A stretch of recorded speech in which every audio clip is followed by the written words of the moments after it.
ఉత్తరాంధ్రలో శ్రీకాకుళం జిల్లా టీడీపీకి ఒక విధంగా చెప్పాలంటే కంచుకోట. ఇక్కడి నుంచి అనేక ఎన్నికల్లో టీడీపీ అత్యధిక సీట్లు గెలుచుకుంటూ వచ్చింది. ఒక 2019లో తప్ప ఆనాడు ఉమ్మడి శ్రీకాకుళం జిల్లాలో 10 అసెంబ్లీ సీట్లను గాను కేవలం 2 మాత్రమే గెలిచింది. అయితే దానికి బదులు అన్నట్లుగా 2024 మొత్తం అసెంబ్లీ సీట్లు గెలిచి క్లీన్ స్వీప్ చేసి పారేసింది.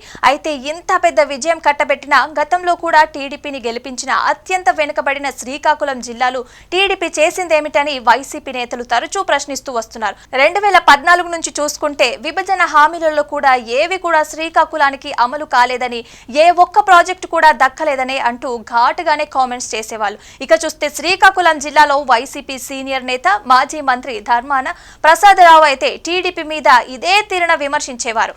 ఒక్కటైనా కేంద్రీయ విశ్వవిద్యాలయం మా జిల్లాకు ఇచ్చారే అని కూడా ఆయన సూటిగా నిలదీశారు.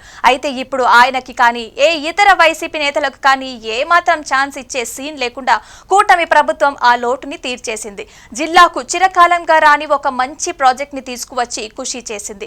శ్రీకాకుళంలో బాగా వెనకపడిన ప్రాంతమైన పలాసని కేంద్రీయ విశ్వవిద్యాలయంగా మంజూరు చేస్తూ కేంద్ర కేబినెట్ బుధవారం ఆమోదం తెలిపింది. దీంతో జిల్లాకి తొలిసారి ఒక కేంద్రీయ విద్యాలయం వచ్చినట్లయింది. మొత్తం ఆంధ్రప్రదేశ్ రాష్ట్ర వ్యాప్తంగా చూస్తే 4 కేంద్రీయ విశ్వవిద్యాలయాలైతే కేంద్రం మంజూరు చేసింది. ఇవన్నీ కూడా తొందరలో ఏర్పాటు కానున్నాయి. ఈ నేపథ్యంలో ఉత్తరాంధ్రకి ప్రాధాన్యత ఇచ్చారు.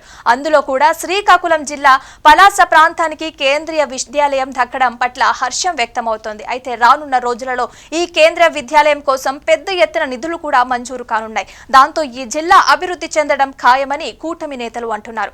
శ్రీకాకుళం జిల్లా ప్రాంతీయుల సుదీర్ఘమైన కలలకి ఈ విధంగా నెరవేరే అవకాశం వచ్చింది అని కూడా మాట్లాడుకుంటున్నారు. మరి ఇంతటి గొప్ప ప్రయత్నం చేసి అందులో విజయం సాధించిన కేంద్ర మంత్రి రామ్మోహన్ నాయుడుకి అభినందనలు కూడా తెలియజేస్తున్నారు.